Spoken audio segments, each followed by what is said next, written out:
What does it mean to be from a place that I love and feel connected to, but that is defined by its walls and barriers? Hi, my name is Sarita Westrup. I'm a fibers artist based out of Western North Carolina, and we're here at the Penland School of Crafts. I was able to grow up crossing the border frequently to Mexico.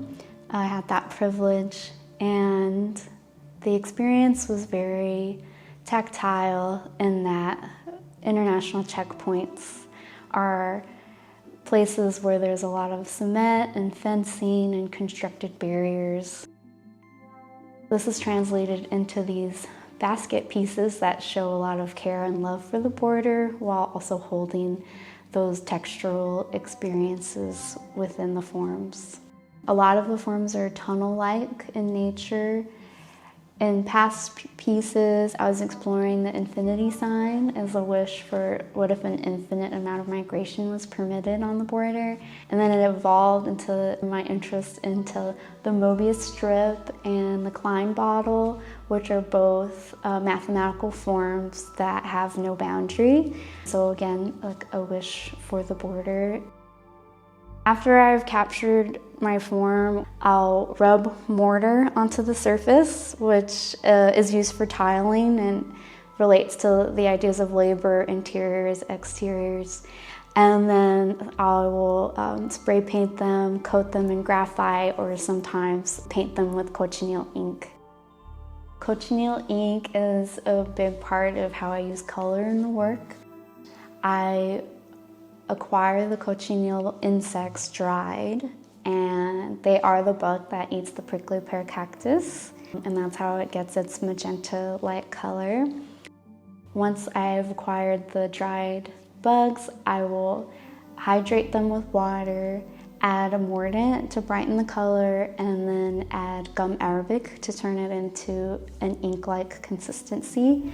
And from there I can apply it like an ink, like a paint, onto my mortared surfaces. A form that I've been exploring currently is the body and thinking about engaging the body. And that really came from my time here at Penland. I was here during Hurricane Helene and displaced for about a month.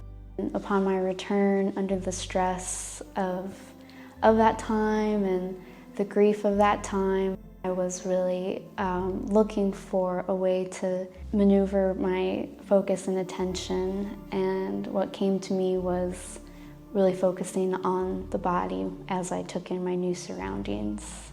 And it was a very physical act, so you're very engaged, you can't get distracted.